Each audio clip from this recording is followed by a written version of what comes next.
What's up, YouTube? You are waking up with the Canadian at Maple Sports Insights, coming to you from north of the border. Starting to show halfway through the season.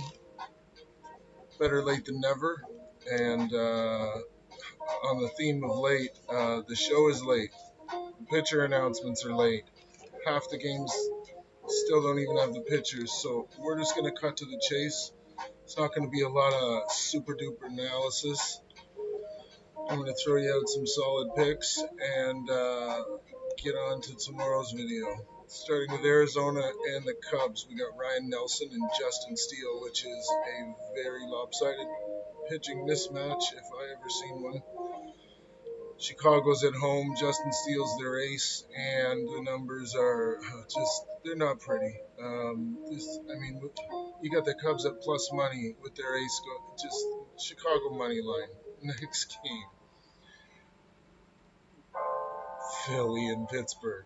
Another lopsided mismatch, and then you get Aaron Nola on the bump against Martin Perez. Oh, let's skip the analysis, please. Philly run line minus one. Get some nice plus money there. This is a good one. Cincinnati at Washington now. You got Frankie Montas and Patrick Corbin, which to say the least, they're not very good at throwing the baseball. And let's just take the over and move on again. Next game. Oh, never like these teams. Tampa Bay and the Yankees. Now, I don't mind betting on them separately, but when they play each other, it's just a pure stay-away game for me. Sometimes there's a pitching mismatch. I can't talk today. There's a pitching mismatch, but today, Eflin, Garrett Cole. Garrett Cole hasn't shown much since he's been back. It doesn't even look like him.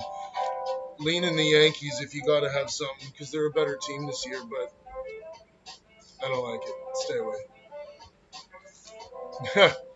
Detroit against the Blue Jays, which at first seems like a mismatch until you look at the pitchers. We got Flaherty against Bassett. You got a guy with high strikeout percentage. You got another guy's a pitch to contact pitcher. The teams are lopsided. I don't know if I want Detroit at minus 130. I like Flaherty's K props. 31% K rate. The Blue Jays, they don't strike out a lot, but they will when you got good stuff. Flaherty's got good stuff. Let's just go over 6.5 strikeouts. You take them on the props. You take Detroit at first 5 if you're interested. The Jays aren't going to win this game. They might score some runs in the later half, but there's a few plays for you. San Diego at Cleveland. I don't even know who's pitching here. Oh, yeah. Matt Waldron and Tanner Bybee? Still don't know how to pronounce the name correctly. I'd like to hear an announcer say it one time. That might help. Anyway, Tanner Bybee's pitching really well this year. He's 28.5% K rate. Cleveland, just not a team that strikes out. I liked him at minus 130. You want to parlay the run line, minus plus 1.5. There's a couple good plays there. You could take by these K props. Let's see what they're at, right? But like I said, we're late today, so we're just going to stick to the chase. Cleveland money line. Next game. And our first TBD of the night, you got Sonny Gray against, who knows, because Max Fried pitched in the All-Star game. Spencer Strider's still hurt. I'm just going to lean St. Louis money line for the time being. Sonny Gray's got a 31% strikeout rate, although he's facing Atlanta, so tread lightly. Check your sports book, see what the strikeout props are at. I don't mind 7+ strikeouts.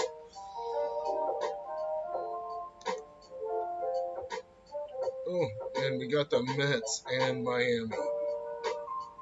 Yeah, another TBD. I think it's TBD the rest of the way out, if I'm not mistaken. So we got Eduardo Cabrera, who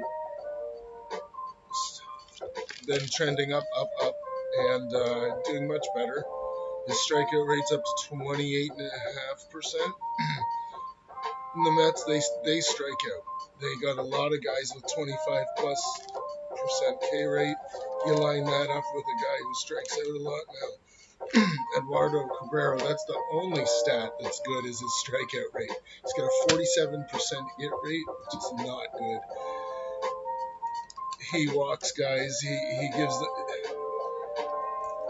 lean Miami first five money line, but again, play it safe with a lot of these props. Just take Cabrera's strikeouts. The Mets strike out like crazy. Win or lose the game, you're gonna cash that play. Cabrera over on his strikeouts. This one's interesting to me. Corbin Burns pitched in the All-Star game, and here he goes again on 4 days rest with a bullpen session. My first instinct is Baltimore run line. It is Texas. He may not be long for this game. 4 innings, 5 innings. If he's not doing well, they're going to yank him. Don't want to hurt their ace, but they want to get as much out of them as they can. He's the only pitcher that's any good on Baltimore's staff. So, anyway, Baltimore run line.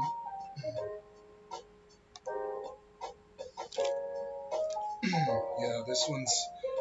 I don't like these games, if you don't know who's pitching, it really makes things awkward. This game, fortunately, we do know who's pitching. Unfortunately, it's Chris Flexen and Michael Waka. They're just not good. These baseball teams are not good. One of them sucks more than the other. Kansas City money line. Next game. San Francisco at Colorado, playing at high altitude, going from that huge stadium they play in there by the bay to high altitude in a small ballpark. I'd like to think the pitching profile's out a little better too, for the exception of TBD again. So I checked out StatCast. I tried to mine out a play. There's this guy, Lamonte Wade Jr. 2+ bases. If you like it, run it. The A's and the A's. Now, this is the Angels and the Athletics.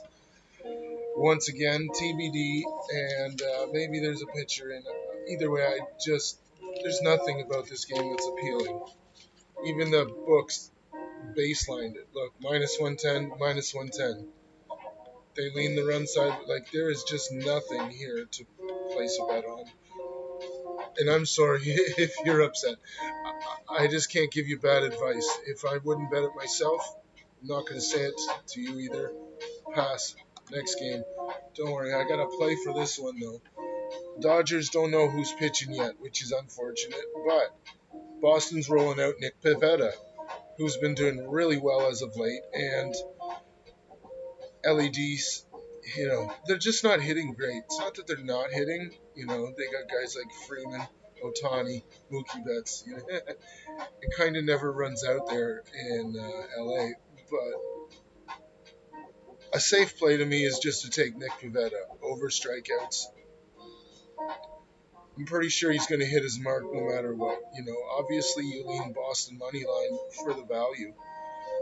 Plus money with Nick Pivetta starting. The Dodgers definitely not rolling out their ace.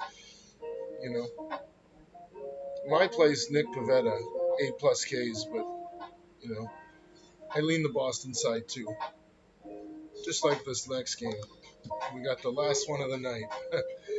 Hunter Brown pitching for Houston, and once again, TBD for Seattle. I don't like the TBDs. But Hunter Brown's pitching well lately. His strikeout rate's going up, and, Seattle's strikeout rate's always up. I like to think you could ladder Hunter Brown up to 9 strikeouts. You could play his outs. I think he's going to go deep into the game too, 7, 8 innings, who knows.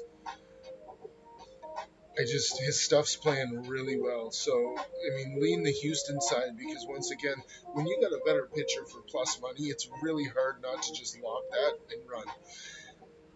But I'm not going to do that. So, Houston money line, if you need a side, might play again. I'm a prop king, so money lines and totals don't so much do it for me. Win or lose the game, though, I like the players to get their props. Hunter Brown laddered up to 9+ Ks. Thanks for watching, and we will improve daily.